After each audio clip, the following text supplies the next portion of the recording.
Bonjour à tous et bienvenue sur Partoutaclix, votre chaîne YouTube entièrement en français, entièrement dédiée à HeroClix. On continue d'explorer l'extension Marvel Studios Next Phase. Après avoir vu passer en revue les communes et les peu communes, nous passons aux rares que j'ai pu avoir dans la brique que WizKid m'a fait l'immense plaisir de m'envoyer. On commence donc avec Baby Groot, qui est la figurine numéro 031A. Il y a donc une variante, une Prime, qui sera numérotée 031B et qui a des capacités différentes. Vous pourrez retrouver les statistiques du personnage, que ce soit sur le Realms ou HC Units ou Clix Nexus. Baby Groot, il a donc en capacité d'équipe, déjà je vais vous présenter la figurine. Vous voyez, il est tout mignon dans son petit pyjama. On va essayer de faire un peu plus net. Hop. Voilà, là c'est pas trop mal. Hop. Donc, les mots-clés: Guardian of the Galaxy, Ravager, Cosmique, Détective et Pirate. Capacité d'équipe Guardians. Et un premier trait: les personnages opposés qui sont à 4 cases et dans la ligne de vue de Groot ne peuvent pas utiliser Stealth. Et je trouve ça très fort, puisque en gros vous allez pouvoir empêcher les furtifs d'utiliser d'être planqués, quoi, et donc vos alliés vont pouvoir les canarder bien comme il faut, et ça c'est plutôt cool. C'est plutôt c'est vraiment une très bonne un très bon très bon pouvoir, très bon trait. Vraiment pour 40 points, on a un petit soutien vraiment très intéressant. Il a en plus le Shifting Focus. Alors on avait déjà pu le voir avec les deux Moon Knight, enfin Mr. Knight et Moon Knight. Et ici, alors pour Groot, on avait vu un Groot dans les communes qui est là. Donc vous allez pouvoir passer de un à l'autre en fonction des besoins. Au prix d'une action gratuite, il faut que le personnage ait commencé le tour sur la map, et donc vous pourrez le remplacer. Donc passer d'un outwit à un empower selon les besoins. Et je trouve que ce Groot est vraiment très fort. 19 de défense au corps à corps toute sa vie. Il a en plus...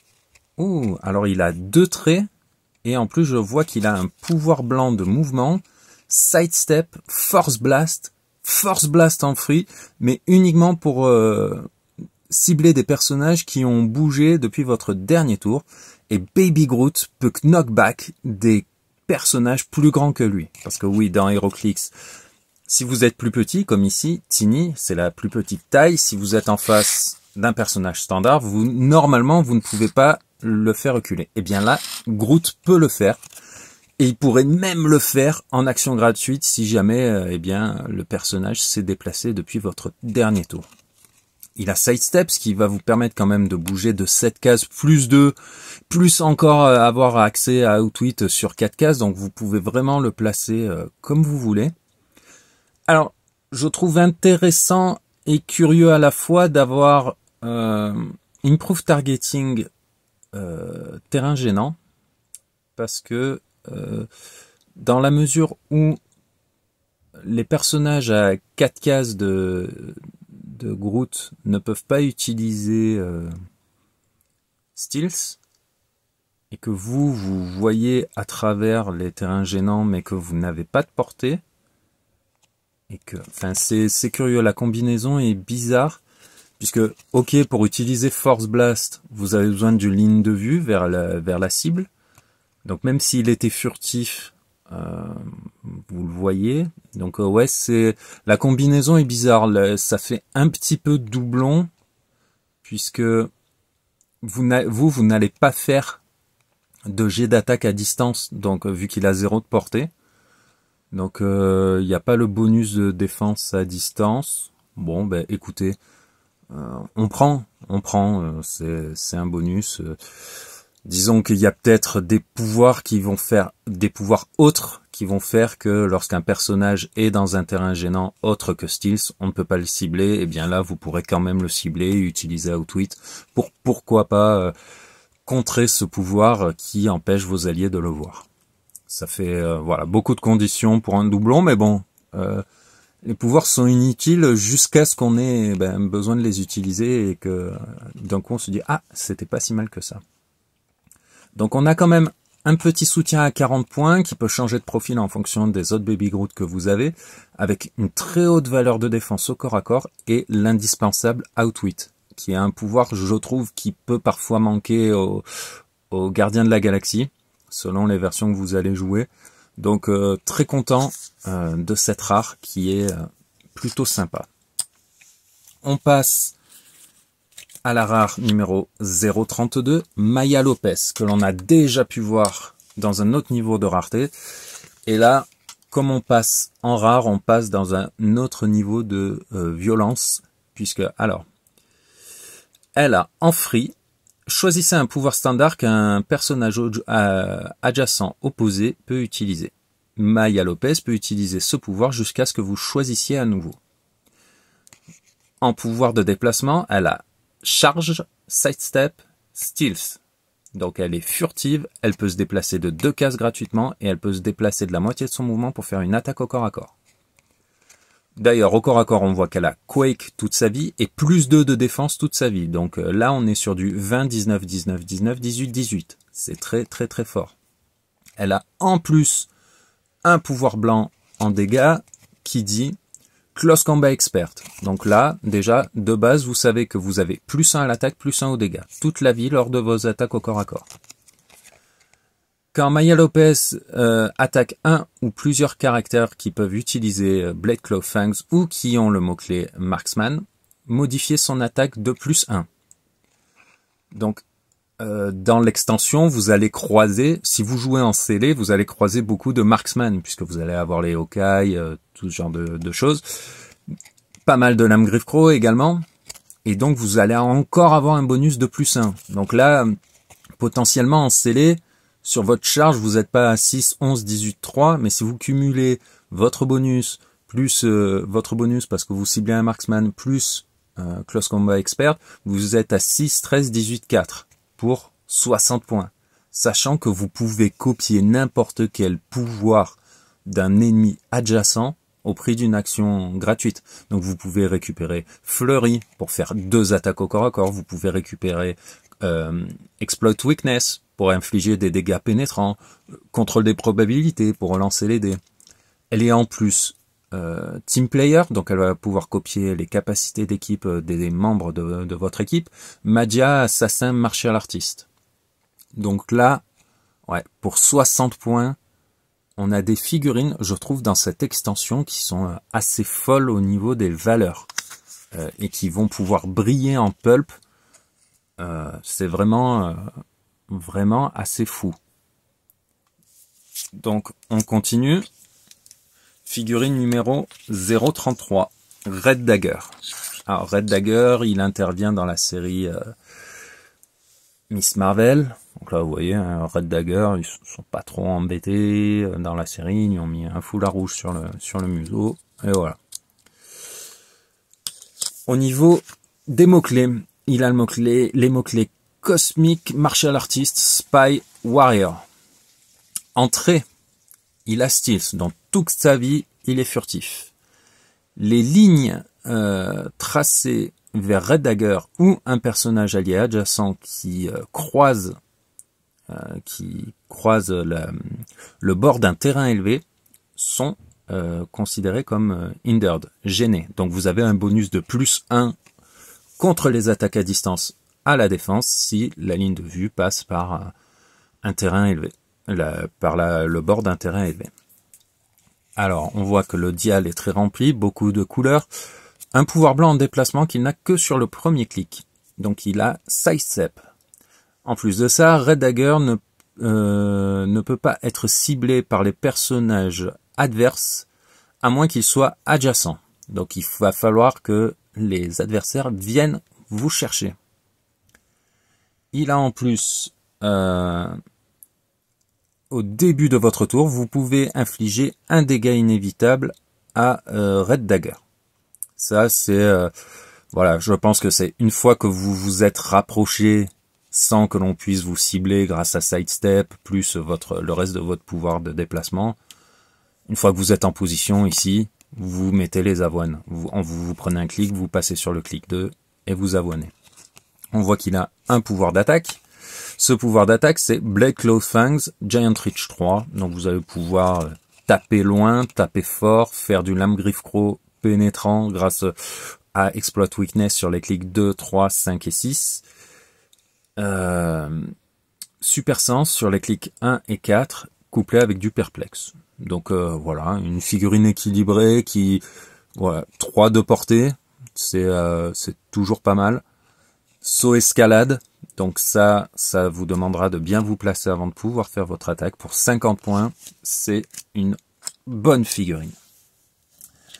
Là, on passe sur du costaud, figurine 036, Moon Knight. Alors, on a déjà vu 2 versions de Moon Knight, là c'est la 3e, qui a les mots-clés Deity, Herald, Mystical, Scientist, Soldier, Warrior.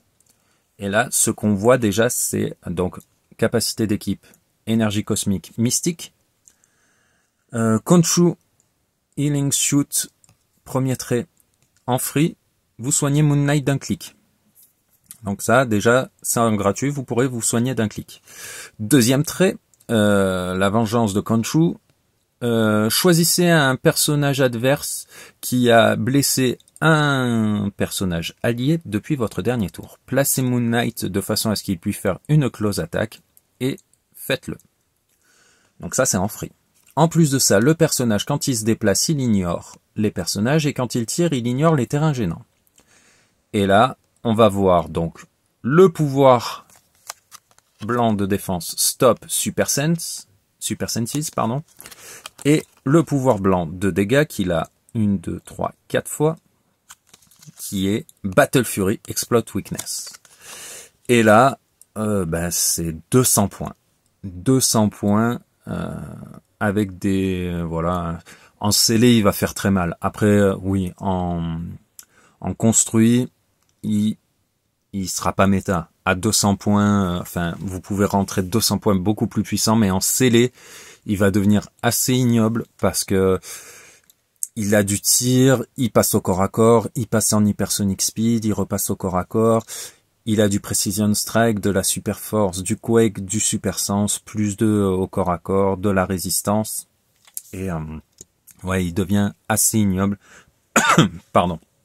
C'est très très très violent.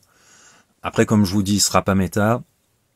Il sera juste très efficace en scellé, je pense. Du fait de sa très longue durée de vie, hein. Un dial, c'est 12 clics.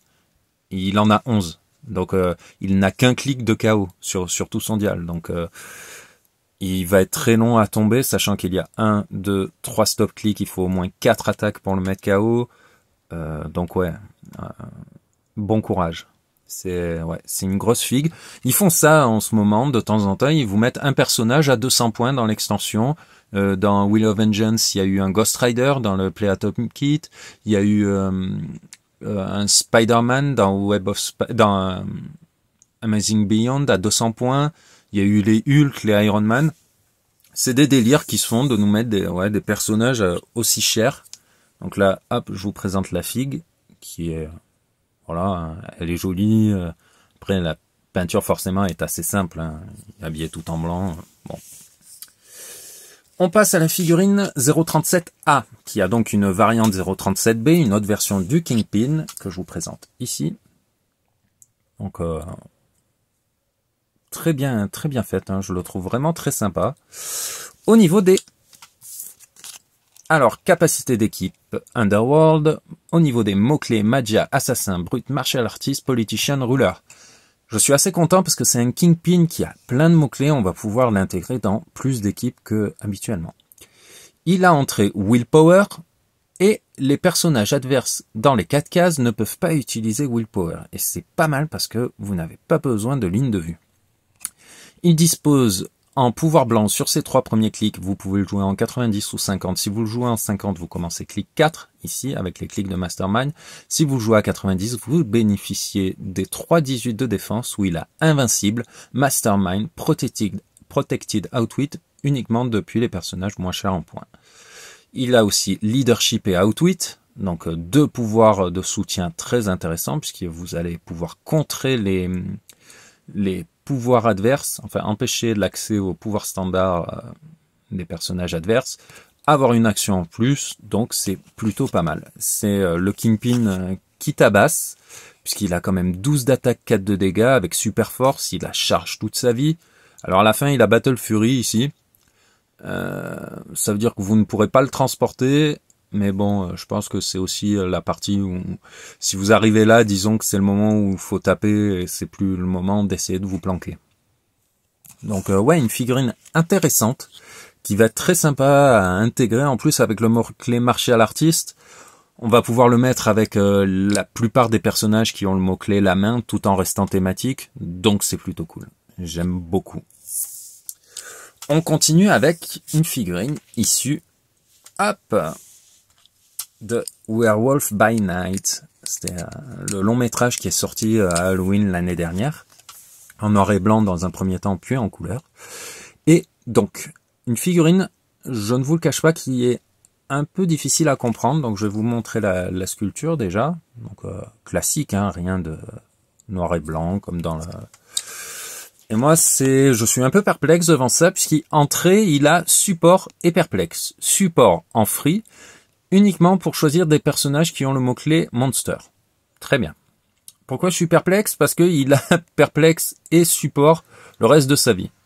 Donc cela va permettre plein de petites choses. Mais ouais, c'est curieux parce que oui, sur le clic où vous avez perplexe, vous pouvez faire le support, et sur le clic de support vous pouvez faire perplexe, mais bon, c'est voilà, c'est ok. Bon. Et là, alors vous voyez, très coloré, hein, encore, vous passez, à chaque fois vous alternez. C'est furtif charge, hein, precision strike, vol de vie, nanana, plus 2 contre le corps à corps avec le combat réflexe, résistance, et vous alternez, et même chose ici. Et là où je suis un petit peu ennuyé, c'est qu'il a normalement un pouvoir blanc en défense qui stop quand ce clic est révélé. Vous pouvez remplacer Jack Russell avec un personnage nommé Werewolf by Night sur son dernier clic de non-KO. Si vous le faites, votre adversaire marque les points pour Jack Russell, donc 55 points, immédiatement, mais ne marque pas les points pour le personnage qui va venir le remplacer lors de cette partie. Pourquoi je suis embêté ? Parce que comme vous pouvez le voir sur la carte, il n'y a pas le stop click, il n'y a pas de clic avec le pouvoir blanc, et c'est la même chose sur le dial. Donc la figurine sera certainement erratée. Je mettrai en lien le lien vers le forum WizKids qui met à jour les différents errata liés aux figurines qui en ont besoin. Donc voilà, pour 55 points, je le trouve sympa. Il est rigolo, il est constant, et je trouve le visuel des pouvoirs déployés comme ça très rigolo. Dommage qu'il y ait ce petit loupé, je pense, sur le dernier clic. Mais bon, on verra bien. Avec les mots-clés Animal, Detective, Monster, Mystical, il va pouvoir être intégré à pas mal d'équipes. Si vous avez besoin d'un petit support pour soigner vos monstres gratuitement, je pense, pourquoi pas, au Black Lantern, ceux qui jouent Black Lantern. Donc voilà, hein, il apporte en plus le perplexe. Donc plutôt sympa, plutôt très sympa. Dommage juste pour le petit bug en fin de dial, mais bon, c'est du détail. On arrive à la dernière figurine rare que j'ai pu avoir au sein de ma brique. Il s'agit de Verussa. Et il est dans Werewolf by Night aussi, c'est un des chasseurs des chasseurs de monstres que l'on peut voir dans l'épisode, il me semble. Oui, c'est ça, Werewolf by Night. Donc, classique, hein, on dirait limite un catcheur qui va monter sur le ring. Au niveau des caractéristiques, on voit 30 points, un dial assez court, furtif, precision strike, mastermind, et un pouvoir blanc qu'elle a toute sa vie. Elle est mystique, assassin mystical warrior, Donc voilà. Elle a le trait Target que l'on a déjà pu voir avec les autres personnages issus de Werewolf by Night, puisque vous allez mettre un target token à une cible, et si la cible est mise KO, eh bien vous marquez 25 points en bonus. Voilà, c'est ça que ça veut dire. Là, ce qui est intéressant, ça va être son pouvoir blanc de dégâts, qui dit que les personnages opposés à 3, qui se trouvent à 3 cases, ne peuvent utiliser ni Mastermind, ni Shape Change, ni Steals. Et ça, c'est très important dans la dynamique du jeu aujourd'hui, où vous avez par exemple des Carnage Silver Surfer qui vont avoir Shape Change plus Super Sense.